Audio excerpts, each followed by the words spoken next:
Waalaikumsalam. Warahmatullahi wabarakatuh. Saya Rizky Hidayah akan mempresentasikan mengenai daya tarik pelajar fisika dengan sarana analisis video dan modeling alat.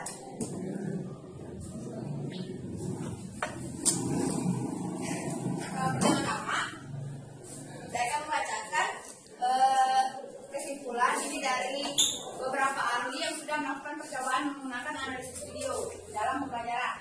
Yang pertama dari Beisner, yang menyatakan bahwa satu instruksi penilaian dari kemampuan siswa untuk menafsirkan grafik kinematik menunjukkan bahwa kelompok yang menggunakan alat video analisis umumnya lebih baik daripada siswa diajarkan melalui instruksi tradisional. Yang kedua, oleh Brown tahun 2009 yang menyatakan bahwa salah satu metode kreatif baru pengajaran fisika yang membuat ilmu alam lebih menarik bagi siswa adalah video yang dianalisis menggunakan program tracker atau yang dibuat oleh Open Source Physics atau Coach.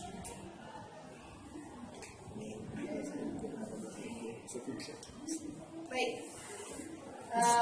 di pernyataan Brown tadi kan sudah disinggung mengenai program tracker. Sebelumnya kita belum mendengar mengenai program tracker. Nah, di sini saya akan menjelaskan bahwa program tracker adalah perangkat atau alat analisis dan pemodelan video gratis yang dibuat pada Open Source Physics atau disingkat OSP, Java Framework. Ini dirancang untuk dipergunakan dalam pendidikan fisika. Nah, berikut merupakan tampilan programnya. Ini contoh screenshot dari program tracker tersebut.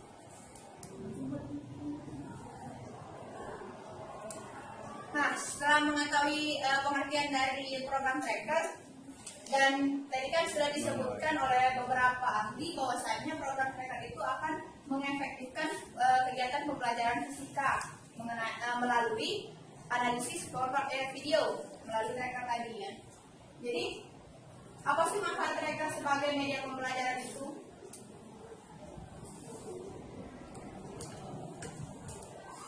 Baiklah, manfaat digunakannya program tracker dalam pengajaran fisika menurut jurnal yang saya jadikan PowerPoint ini. Yang pertama, memicu keaktifan siswa dalam kegiatan belajar mengajar. Yang kedua, meningkatkan keefektifan kegiatan belajar mengajar. Yang ketiga, karena software pendidikan ini ilustratif, interaktif, menginspirasi siswa untuk berpikir kreatif, meningkatkan kinerja mereka dan dapat membantu dalam mempelajari fisika. Nah, setelah mengetahui pengertian, manfaat dan hasil penelitian dari beberapa ahli fisika, ada baiknya kita mengetahui bagaimana sih menganalisis menggunakan tracker dalam pelajaran fisika itu.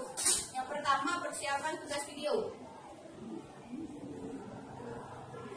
Nah, adakah persiapan dalam melakukan analisis video ini? Yang pertama, kamera yang digunakan Casio Extreme AX FH25 yang memungkinkan kita untuk merekam video dengan 30, 120, 240, 420 dan 1000 frame per detik atau fps. Yang kedua, final targetnya, target utama, target akhirnya kan membangun konsep yang benar dari fenomena alam di sekitar kita dan pada lengkap itunya menggunakan untuk analisis fisika. Setelah mengetahui target kita melakukan analisis video tersebut, hal-hal yang kita butuhkan adalah yang pertama, video akhir dalam format AVI, MOV, MPG, dan format lainnya. Yang kedua, untuk mengetahui jumlah frame per detik video untuk perhitungan delta T. Yang ketiga, perpindahan nyata dalam video, misalnya 1 meter.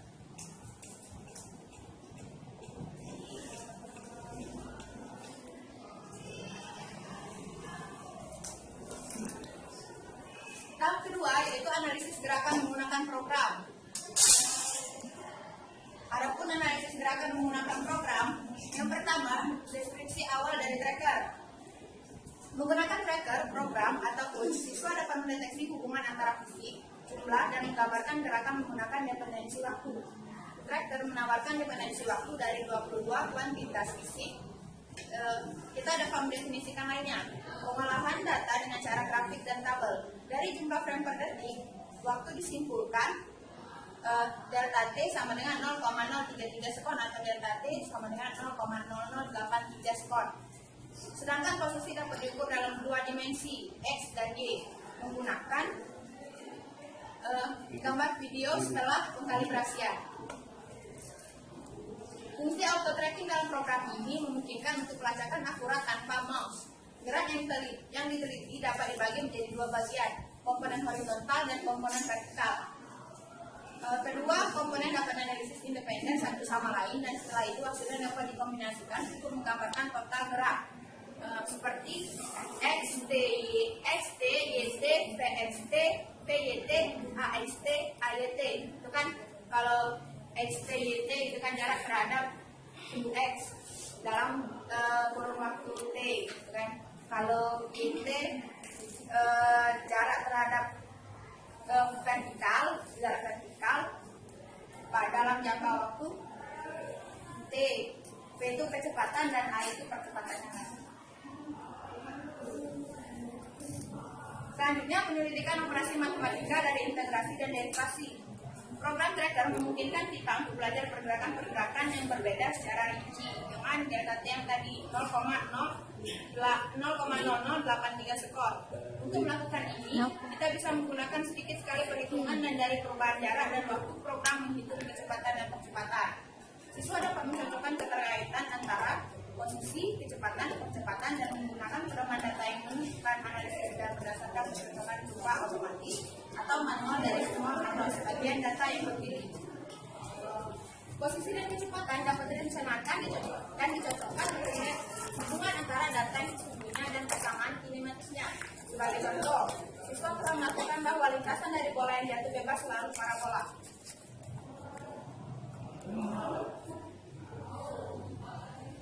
Lalu ada pembuktian hasil dengan sarana pemodelan. Untuk membandingkan keadaan yang sebenarnya dengan deskripsi secara matematika, siswa dapat menggunakan pemodelan analitik dan dinamik. Pemodelan analitik mempertegas fungsi posisi terhadap waktu, sementara pemodelan dinamik mempertegas fungsi, gaya, dan keadaan awal untuk penyelesaian berdasarkan angka.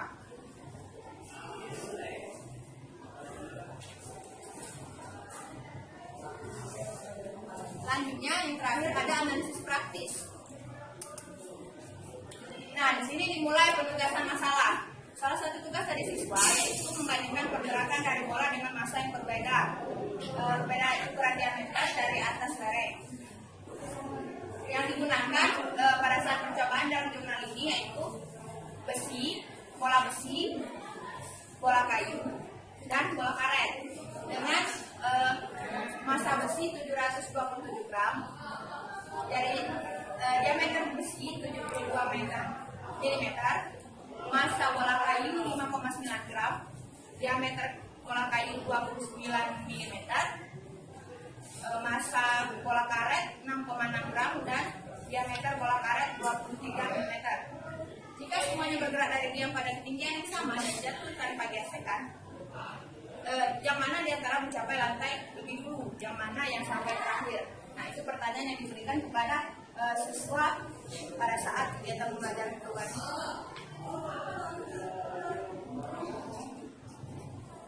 Nah, dari itu juga dilakukan survei berdasarkan pertanyaan tadi, diberikan kepada beberapa sampel dari mahasiswa, terus dari siswa, dan dari siswa sekolah tata bahasa.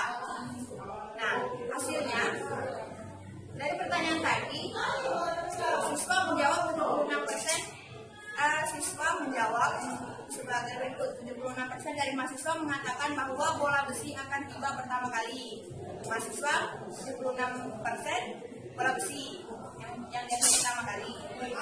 Kalau untuk yang jatuh bersamaan 12% dari mahasiswa. Terus 8% berspekulasi tentang bola kayu dan 4% memilih bola karet. Sementara siswa sekolah tata bahasa mengira bahwa bola yang pertama kali di tanah adalah kayu 3% dan bola karet 20% dari sampel. Nah,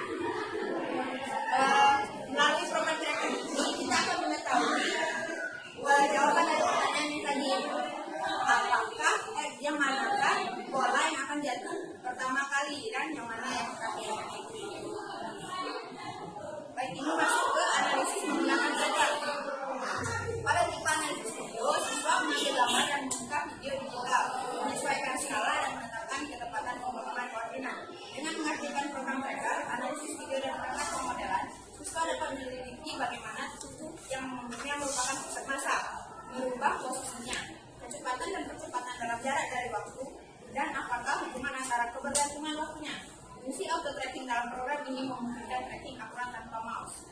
Menggunakan perangkat data dalam tracker yang menyediakan analisis data mencocokkan kurva otomatis atau manual dari semua bagian data yang terpilih. Siswa dapat mencocokkan kebergantungan dari posisi, kecepatan dan yang lainnya.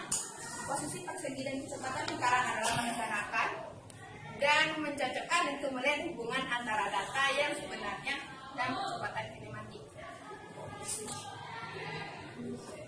Analisis praktis. Nah, dari analisis praktis ini kan dilakukan percobaan dengan beberapa tiga macam bola kayu, bola besi, dan bola karet. Nah, ini kecilannya. Foto dari kegiatan menganalisis menggunakan tracker itu tadi. Dari analisis tersebut dihasilkan kurva grafik yang menyatakan kebergantungan waktu dari posisi dan kecepatan dari bola besi. Nah, penerusan operasi matematika dan integrasi dan derivasi.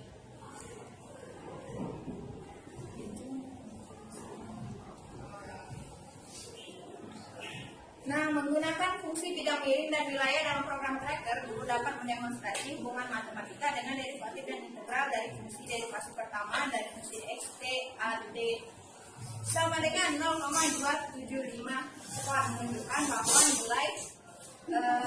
nilai tersebut sangat dekat dari fungsi p, t dalam rentang waktu tertentu. Nilai 0,822 yang sangat dekat dengan perpindahan akhir. Menggunakan pencocokan fungsi, siswa menemukan bahwa semua benda bulat yang mengelilingi lereng dengan kecepatan yang sama dari pusat masanya. Nah, berikut merupakan analisis teoritisnya menggunakan rumus yang bisa kalian baca di PowerPoint. Nah, yang menunjukkan hasil dari perhitungan tersebut menunjukkan bahwa kecepatan dan percepatan dari pusat massa bola yang tidak terikat dengan massa dari jari-jari mereka. Nah, begitulah semua bola padat homogen mengalami kecepatan dan percepatan yang sama sepanjang landasan miring yang diberikan. Jika kita mengulangi perhitungan dari percepatan untuk bola berongga, tabung padat atau lingkaran, kita akan mendapatkan hasil yang mirip, di mana hanya faktor di depan G sis alfa akan berbeda. 5/7 untuk bola padat homogen, 35 untuk bola berongga, 2/3 untuk silinder padat, dan setengah untuk lingkaran. Faktor konstan yang muncul dalam keadaan itu percepatan pusat massa bergantung hanya pada momen inersia sekitar pusat massa untuk benda tertentu. Dalam semua kasus, percepatan pusat massa kurang dari G sin alfa. Nilai percepatan akan didapatkan jika landasan miring tanpa gesekan dan tidak terjadi pergelingan. Ini dalam HID 2001. Nah, melalui analisis ini, siswa dapat mencoba melakukan percobaan di rumah dan mencatat bahwa hasilnya tidak bergantung massa dan jari-jari objek.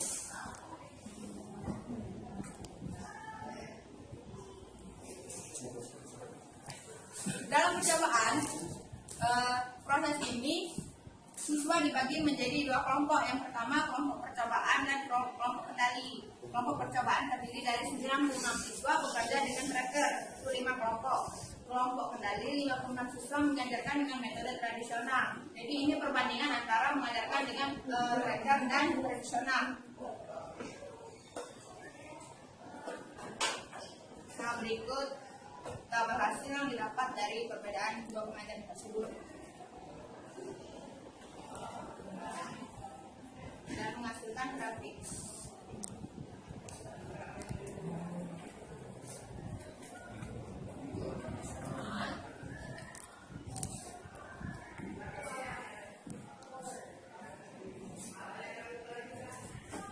Nah, ini untuk histogram frekuensi variabel dalam kelompok eksperimen percobaan. Ini yang kelompok kontrol.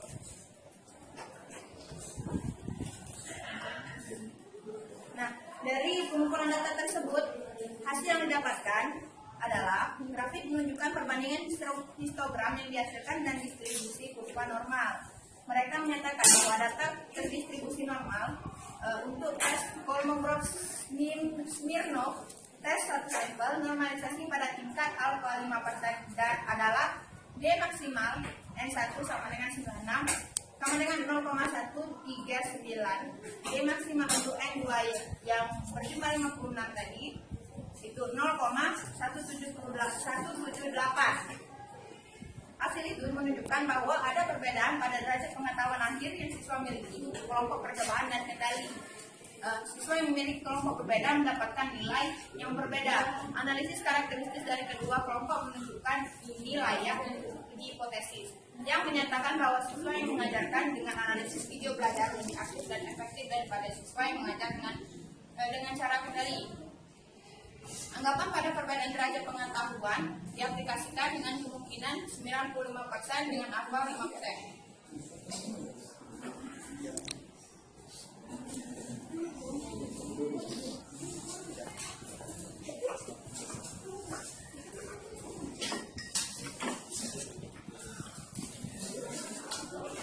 Baiklah, dari yang saya jelaskan tadi, maka kesimpulan yang dapat saya tarik adalah yang pertama, perbandingan metode pengajaran tradisional dengan metode analisis video menggunakan tracker program disajikan dalam kontribusi ini telah mengungkapkan bahwa metode interaktif membuat pembelajaran siswa lebih mudah.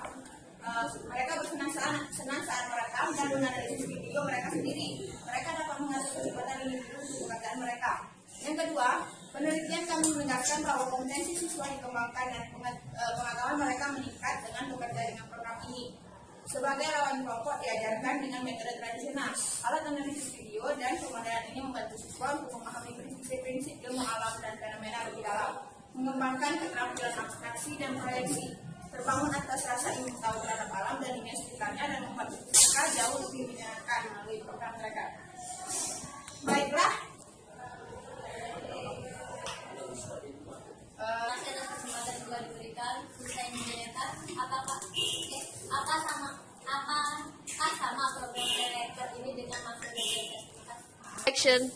Jadi tadi kan pertanyaannya bahwa apakah Makromedia Flash itu sama dengan program tracker ini kan? Nah, kalau Makromedia Flash itu kita membuat sendiri videonya gitu. Jadi kita tuh buat simulasi, dan kita itu harus tahu dulu kan sama simulasi itu harus tahu dasarnya juga kan, bukan yang menganalisis. Kalau di tracker ini kita menganalisis,